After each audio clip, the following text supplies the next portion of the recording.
What's going on, guys? Multiverse Corrupt here with yet another action figure review video, and today we're having a look at the DC Direct Page Punchers Flash from McFarlane Toys. As always, guys, starting off this video, we are having a look at the McFarlane packaging, and this right here is the DC Direct packaging, so it is that beautiful red, white, and black with the big DC logo down here, the Flash's name off to the side, and still that beautiful open face window here. Flipping it over here to the side, guys, we see the Flash from the Page Punchers Flash comic, and then over here on the back is just this product shot of the comic itself and the Scarlet Speedster. I really do love the gold in this picture compared to how the figure actually looks, because when I get them out of this package, guys, you will see that it's kind of a bronzish color. The gold here really does stand out more. Flipping over to this side, guys, not really much going on other than DC Direct and McFarlane Toys' name, and of course the Page Punchers logo. Nothing at all going on at the top, and then down here at the bottom is the barcode for you barcode guys. With all that said, let's go ahead and rip the Flash out of his packaging and see how he looks. In a freak lab accident, forensic scientist Barry Allen was struck by lightning and doused with chemicals, which gave him the powers of the Speed Force. He now uses these powers to defend his hometown of Central City and the rest of the world from the forces of evil as the Flash.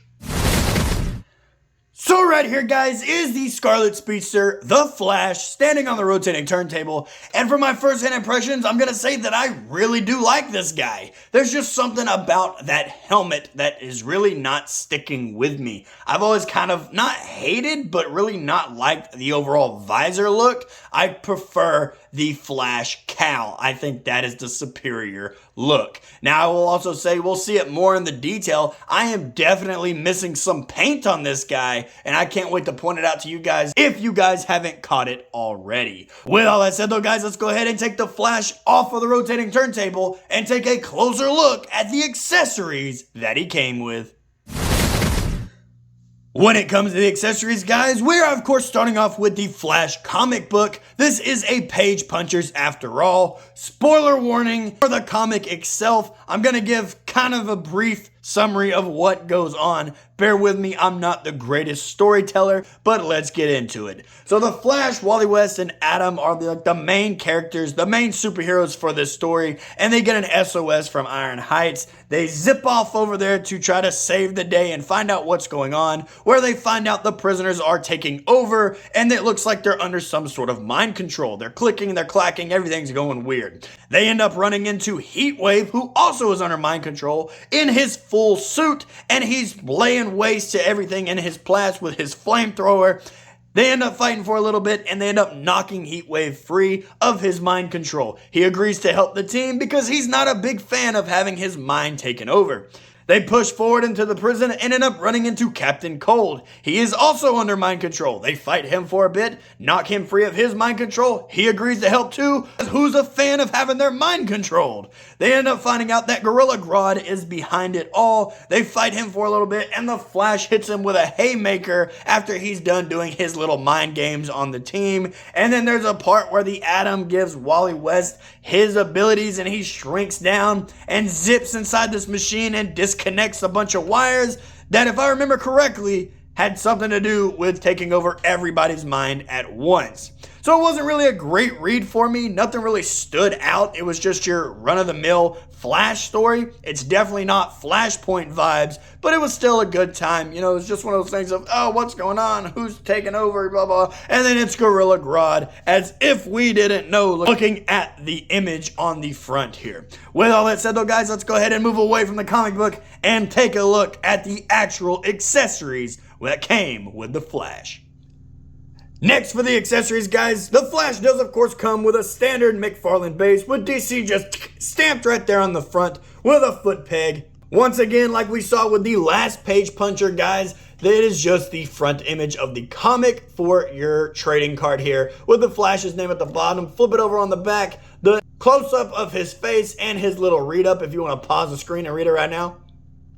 Nice little DC Direct logo there. And last but not least, he does come with two electrical abilities for the Speed Force, and I will say that these have got to be my least favorite of the bunch. Maybe I'm just an idiot, but it took me way too long to get it past his freaking thumb. If they would have gave him like the flat hand method to where his thumb is actually flush to his index finger, it might have been easier, but I struggled way too long to get these on here. They are nice, they are bendy, but it's nothing we haven't seen before. With all that said though, guys, let's go ahead and move away from the accessories, zoom in, and take a closer look at the Flash's detail.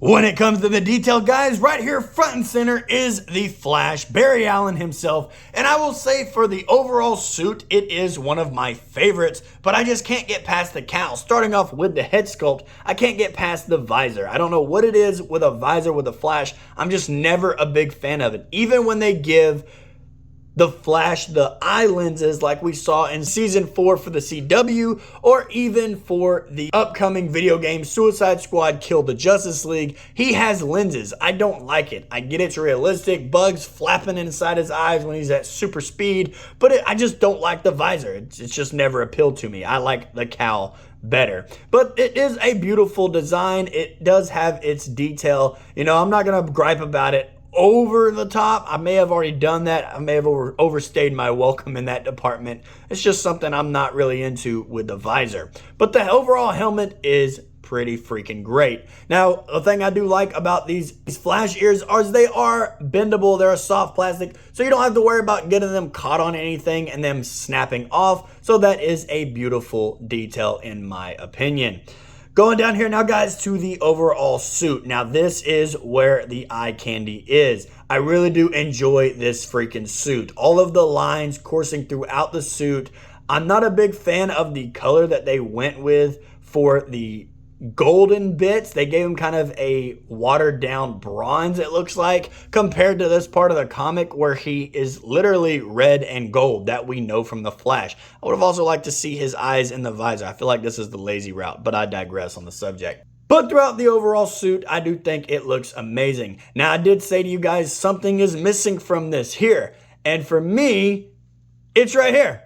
The little golden parts of his elbows are not painted. They are just red. That just screams laziness to me. They did it down here on his boots, but they just couldn't do it for his elbows. What the crap? Makes no freaking sense to me. But, you know, I'm not too mad about it. I'll just cry later in a corner somewhere, and, you know, my wife will probably make fun of me, but I digress. It's fine. It's fine, you know. Flipping over here to the back now, guys, they do still have the lines continuing all throughout the suit, so it kind of makes up for it. But not really. This still really freaking bothers me. It's just overall laziness. But as for the figure itself, the figure looks amazing. With all that said though, guys, let's go ahead and zoom out away from the detail and take a closer look at his size, articulation, and some size comparison.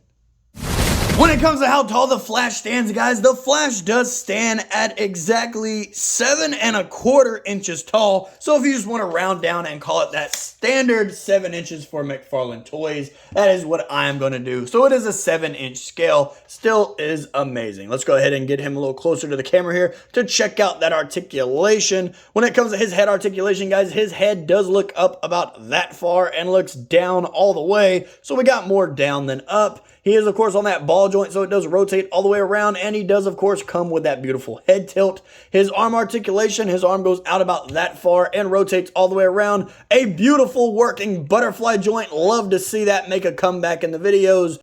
Bicep swivel as well, and double hinged elbows.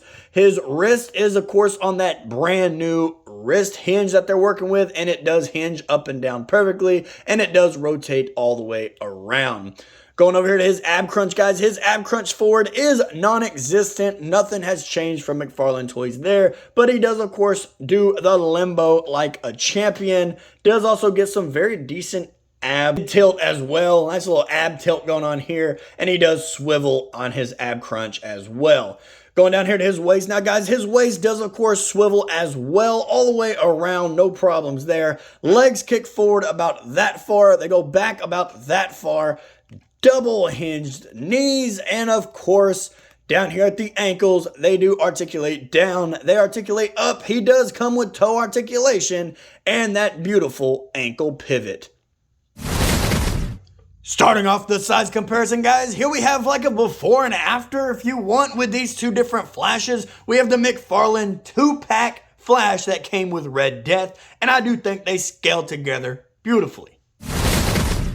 Jumping out of the DC universe, guys, here we have the Flash next to NECA Toys Alpha Predator, and it works for me. I like my Predators to be taller than my human-based characters. And last but not least, guys, you know him, you love him, the Marvel Legends Mr. Fantastic, and he just simply does not work. Alrighty guys, and there you have it. Another action figure review video in the books on my channel for you guys to enjoy. When it comes to my review on Page Puncher's Flash, I'm going to have to give him a solid 8 out of 10. I really would love to give him the 10 out of 10, but I just can't look past the visor, the missing paint on the forearm, and the Speed Force effects for me are just really difficult to get on. It took me way too long to get that on his hand, even past his thumb, twiddling and twisting and bending and contorting. It's just one of those things that's just tedious for me to do. With all that said though, guys, I hope you did enjoy this video, and let me know how you feel about the comic sitting in the background. I'm thinking of doing that for the Page Punchers, or if you guys hate it, you find it distracting because it is blurry back there, let me know and I'll just throw it out of the way. When it also comes to the comics, guys, I did want to say, if you guys want the other one, since they're just a recopy for each figure, I, of course, will be keeping this one, but for the ones that come in Captain Cold, Heat Wave, Gorilla Grodd himself, and the Atom, that is up for grabs. That is free. Just send me a private message on my Twitter, on my Instagram. The links are in the description below, and let me know if you want them. They will stay in the package and pristine for you. With all that said though, guys, I do hope you enjoyed this video. Go ahead and hit like and hit subscribe if you haven't already. Leave me a comment down in the comment section below, and I will see you in the next video. Later.